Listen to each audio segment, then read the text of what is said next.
ओम शांति। 23 दिसंबर 2024। बाबा के महावाक्य। मीठे बच्चे, तुम बाप के पास आते हो रिफ्रेश होने। बाप के मिलने से भक्ति मार्ग की सब थकान दूर हो जाती है। प्रश्न: तुम बच्चों को बाबा किस विधि से रिफ्रेश करते हैं? उत्तर: पहला, बाबा ज्ञान सुना सुना कर तुम्हें रिफ्रेश कर देते हैं। दूसरा, याद से भी तुम बच्चे रिफ्रेश हो जाते हो। वास्तव में सतयुग है सच्ची विश्रामपुरी। वहां कोई अप्राप्त वस्तु नहीं जिसको प्राप्त करने के लिए परिश्रम करना पड़े। तीसरा, शिव बाबा की गोद में आते ही तुम बच्चों को विश्राम मिल जाता है। सारी थकान दूर हो जाती है। ओम शांति। बाप बैठ समझाते हैं, साथ में यह दादा भी समझते हैं, क्योंकि बाप इन दादा द्वारा बैठ समझाते हैं। जैसे तुम समझते हो वैसे यह दादा भी समझते हैं। दादा को भगवान नहीं कहा जाता, यह है भगवानुवाच। बाप क्या समझाते हैं? देही अभिमानी भव। क्योंकि अपने को आत्मा समझने बिगर परमपिता परमात्मा को याद कर न सके। इस समय तो सभी आत्माएं पतित हैं। पतित को ही मनुष्य कहा जाता है। पावन को देवता कहा जाता है। यह बहुत सहज समझने और समझाने की बातें हैं। मनुष्य ही पुकारते हैं, हे पतितों को पावन बनाने वाले आओ। देवी देवताएं ऐसे कभी नहीं कहेंगे। पतित पावन बाप पतितों के बुलावे पर आते हैं। आत्माओं को पावन बनाकर फिर नई पावन दुनिया भी स्थापन करते हैं। आत्मा ही बाप को पुकारती है, शरीर तो नहीं पुकारेगा। पारलौकिक बाप जो सदा पावन है उसे ही सब याद करते हैं। यह है पुरानी दुनिया। बाप नई पावन दुनिया बनाते हैं। कई तो ऐसे भी हैं जो कहते हैं, हमको तो यहाँ ही अपार सुख है, धन माल बहुत है। वह समझते हैं हमारे लिए स्वर्ग यही है। वह तुम्हारी बात कैसे मानेंगे? कलयुगी दुनिया को स्वर्ग समझना यह भी बेसमझी है। कितनी जर्जरी भूत अवस्था हो गई है, तो भी मनुष्य कहते हैं हम तो स्वर्ग में बैठे हैं। बच्चे नहीं समझाते हैं तो बाप कहेंगे ना, तुम क्या पत्थर बुद्धि हो, दूसरे को नहीं समझा सकते हो। जब खुद पारस बुद्धि बने तब तो दूसरों को भी बनावे। पुरुषार्थ अच्छा करना चाहिए, इसमें लज्जा की बात नहीं। परंतु मनुष्यों की बुद्धि में आधा कल्प की जो उल्टी मतें भरी हुई हैं, वह कोई जल्दी भूलते नहीं। जब तक बाप को यथार्थ रीति नहीं पहचाना है, तब तक वह ताकत आ नहीं सकती। बाप कहते हैं, इन वेदों शास्त्रों आदि से मनुष्य कुछ भी सुधरते नहीं हैं। दिन प्रतिदिन और ही बिगड़ते आए हैं। सतो प्रधान से तमो प्रधान ही बने हैं। यह किसकी भी बुद्धि में नहीं है कि हम ही सतो प्रधान देवी देवता थे, कैसे नीचे गिरे हैं, किसको जरा भी पता नहीं है। और फिर 84 जन्म के बदले 84 लाख जन्म कह दिया है, तो फिर पता भी कैसे पड़े। बाप बिगर ज्ञान की रोशनी देने वाला कोई नहीं। सभी एक दो के पिछाड़ी दर दर धक्के खाते रहते हैं, नीचे गिरते गिरते पट पड़ गए हैं। सब ताकत खत्म हो गई है। बुद्धि में भी ताकत नहीं जो बाप को यथार्थ जान सके। बाप ही आकर सबकी बुद्धि का ताला खोलते हैं, तो कितने रिफ्रेश होते हैं। बाप के पास बच्चे रिफ्रेश होने आते हैं, घर में विश्राम मिलता है ना। बाप के मिलने से भक्ति मार्ग की सब थकान ही दूर हो जाती है। सत्युग को भी विश्रामपुरी कहा जाता है। वहाँ तुम्हें कितना विश्राम मिलता है। कोई अप्राप्त वस्तु नहीं जिसके लिए परिश्रम करना पड़े। यहाँ रिफ्रेश बाप भी करते हैं तो यह दादा भी करते हैं। शिव बाबा की गोद में आते कितना विश्राम मिलता है। विश्राम माना ही शांत। मनुष्य भी थककर विश्रामी हो जाते हैं। कोई कहाँ विश्राम के लिए जाते हैं ना। लेकिन उस विश्राम में रिफ्रेशमेंट नहीं। यह तो बाप तुम्हें कितना ज्ञान सुनाकर रिफ्रेश करते हैं। बाप की याद से भी कितने रिफ्रेश होते और तमो प्रधान से सतो प्रधान भी बनते जाते हो। सतो प्रधान बनने के लिए यहाँ बाप के पास आते हो। बाप कहते हैं, मीठे मीठे बच्चों, बाप को याद करो। बाप ने समझाया है कि सारे सृष्टि का चक्कर कैसे फिरता है। सर्व आत्माओं को विश्राम कैसे और कहाँ मिलता है। तुम बच्चों का फर्ज है सबको बाप का पैगाम देना। बाप कहते हैं, मुझे याद करो तो इस वर्षे के तुम मालिक बन जाएंगे।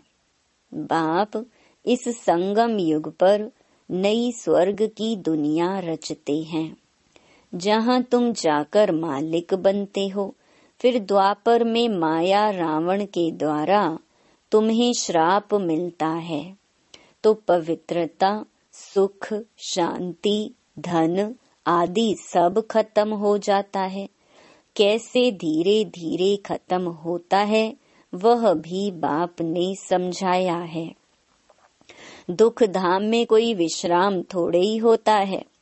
सुख धाम में विश्राम ही विश्राम है। मनुष्यों को भक्ति कितनी थकाती है। जन्म जन्मांतर भक्ति से कितने थक जाते हैं। कैसे एकदम कंगाल बन गए हो, ये सारा राज बाप बैठ समझाते हैं। नए नए आते हैं तो उन्हें कितना समझाना होता है। हर एक बात पर मनुष्य कितना सोचते हैं। समझते हैं कहाँ जादू ना हो। अरे तुम ही कहते हो भगवान जादूगर है, तो बाप कहते हैं हाँ मैं बरोबर जादूगर हूँ, परंतु वह जादू नहीं जिससे मनुष्य भेड़ बकरी बन जाए। यह बुद्धि से समझा जाता है। यह तो जैसे रीढ़ मिसल है। गायन भी तो है सुर मंडल के साज से। इस समय तो जैसे सभी मनुष्य रीढ़ बकरियां हैं। यह बातें सारी यहाँ की हैं। इस समय का ही गायन है। कल्प के पिछाड़ी को भी मनुष्य समझ नहीं सकते। चंडिका का कितना बड़ा मेला लगता है। वह कौन थी? कहते हैं वह एक देवी थी। ऐसा नाम तो वहाँ कोई होता ही नहीं। सतयुग में कितने अच्छे सुंदर नाम होते हैं। सतयुगी संप्रदाय को श्रेष्ठाचारी कहा जाता है।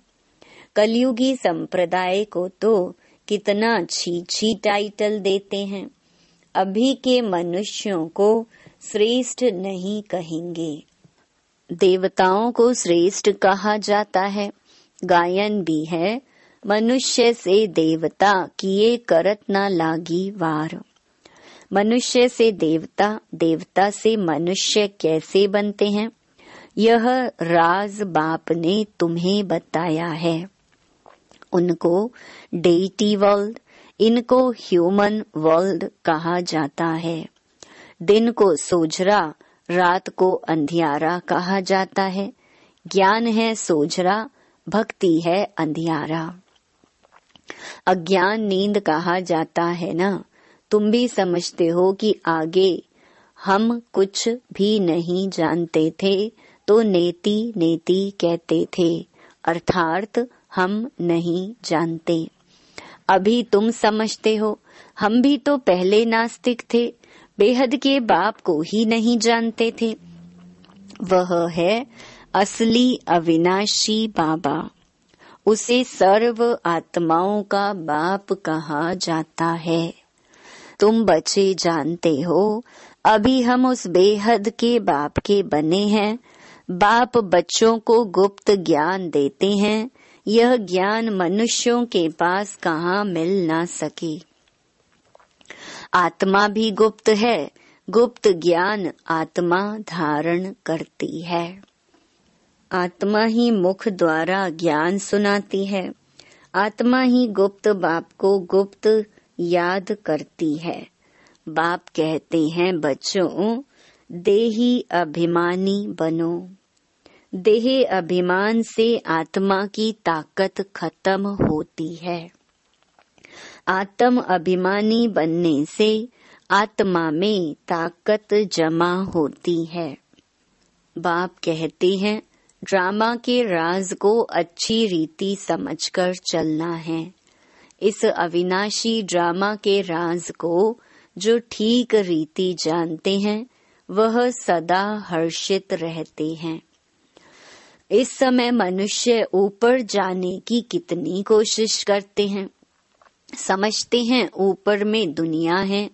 शास्त्रों में सुन रखा है ऊपर में दुनिया है, तो वहां जाकर देखें। वहां दुनिया बसाने की कोशिश करते हैं। दुनिया तो बहुत बसाई है ना।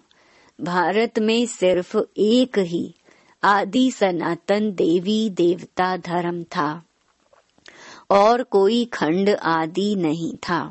फिर कितना बसाया है। तुम विचार करो, भारत के कितने थोड़े टुकड़े में देवताएं होते हैं। जमुना के किनारे पर ही परिस्तान था, जहाँ यह लक्ष्मी नारायण राज्य करते थे। कितनी सुंदर शोभायमान सतो प्रधान दुनिया थी। नेचुरल ब्यूटी थी। आत्मा में ही सारा चमत्कार रहता है।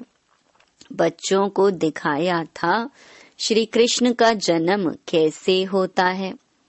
सारे कमरे में जैसे रोशनी हो जाती है, तो बाप बैठकर बच्चों को समझाते हैं, अभी तुम परिस्तान में जाने के लिए पुरुषार्थ कर रहे हो। बाकी ऐसे नहीं, तालाब में डुबकी लगाने से परियां बन जाएंगे। यह सभी झूठे नाम रख दिए हैं। लाखों वर्ष कह देने से बिल्कुल ही सब कुछ भूल गए हैं। अभी तुम अभूल बन रहे हो, नंबरवार पुरुषार्थ अनुसार। विचार किया जाता है, इतनी छोटी सी आत्मा कितना बड़ा पार्ट शरीर से बजाती है। फिर शरीर से आत्मा निकल जाती है तो शरीर का देखो क्या हाल हो जाता है। आत्मा ही पार्ट बजाती है। कितनी बड़ी विचार की बात है। सारी दुनिया के एक्टर्स आत्माएं अपनी एक्ट अनुसार ही पार्ट बजाते हैं। कुछ भी फर्क नहीं पड़ सकता। हूबहू सारी एक्ट फिर से रिपीट हो रही है। इसमें संशय कर नहीं सकते। हर एक की बुद्धि में फर्क पड़ सकता है, क्योंकि आत्मा तो मन बुद्धि सहित है ना। बच्चों को मालूम है कि हमको स्कॉलरशिप लेनी है, तो दिल अंदर खुशी होती है। यहाँ भी अंदर आने से ही एम ऑब्जेक्ट सामने देखते हैं तो खुशी तो जरूर होगी। अभी तुम जानते हो हम यह देवी देवता बनने के लिए यहाँ पढ़ते हैं। ऐसा कोई स्कूल नहीं जहाँ दूसरे जन्म की एम ऑब्जेक्ट को देख सके। तुम देखते हो कि हम लक्ष्मी नारायण जैसे बन रहे हैं। अभी हम संगम युग पर हैं, जो भविष्य में इन जैसा लक्ष्मी नारायण बनने की पढ़ाई पढ़ रहे हैं। कितनी गुप्त पढ़ाई है। एम ऑब्जेक्ट को देख कितनी खुशी होनी चाहिए। खुशी का पारावार नहीं। स्कूल व पाठशाला हो तो ऐसी है, कितनी गुप्त परंतु जबरदस्त पाठशाला है। जितनी बड़ी पढ़ाई उतनी ही फैसिलिटीज रहती हैं, परंतु यहाँ तुम पट पर बैठ पढ़ते हो। आत्मा को पढ़ना होता है, फिर चाहे पट पर बैठे चाहे तख्त पर, परंतु खुशी से खगियां मारते रहो कि इस पढ़ाई को पास करने के बाद जाकर यह बनेंगे। अभी तुम बच्चों को बाप ने आकर अपना परिचय दिया है कि मैं इनमें कैसे प्रवेश कर तुम्हें पढ़ाता हूँ। बाप देवताओं को तो नहीं पढ़ाएंगे, देवताओं को यह ज्ञान कहाँ। मनुष्य तो मूंझते हैं, क्या देवताओं में ज्ञान नहीं है। देवताएं ही इस ज्ञान से देवता बनते हैं। देवता बनने के बाद फिर ज्ञान की क्या दरकार है। लौकिक पढ़ाई से बैरिस्टर बन गया, कमाई में लग गया, फिर बैरिस्ट्री पढ़ेंगे क्या। अच्छा, मीठे मीठे सिकिलधे बच्चों प्रति माता पिता बाप दादा का याद प्यार और गुड मॉर्निंग। रूहानी बाप की रूहानी बच्चों को नमस्ते। धारणा के लिए मुख्य सार। पहला, अविनाशी ड्रामा के राज को यथार्थ समझ हर्षित रहना है। इस ड्रामा में हर एक एक्टर का पार्ट अपना अपना है, जो हूबहू बजा रहे हैं। दूसरा, एम ऑब्जेक्ट को सामने रख खुशी में खगियां मारनी है। बुद्धि में रहे हम इस पढ़ाई से ऐसा लक्ष्मी नारायण बनेंगे। वरदान, याद और सेवा के शक्तिशाली आधार द्वारा तीव्र गति से आगे बढ़ने वाले माया जीत भव। ब्राह्मण जीवन का आधार याद और सेवा है। यह दोनों आधार सदा शक्तिशाली हों तो तीव्र गति से आगे बढ़ते रहेंगे। अगर सेवा बहुत है, याद कमजोर है, वह याद बहुत अच्छी है, सेवा कमजोर है, तो भी तीव्र गति नहीं हो सकती। याद और सेवा दोनों में तीव्र गति चाहिए। याद और निस्वार्थ सेवा साथ साथ हो तो माया जीत बनना सहज है। हर कर्म में कर्म की समाप्ति के पहले सदा विजय दिखाई देगी। स्लोगन, इस संसार को अलौकिक खेल और परिस्थितियों को अलौकिक खिलौने के समान समझकर चलो।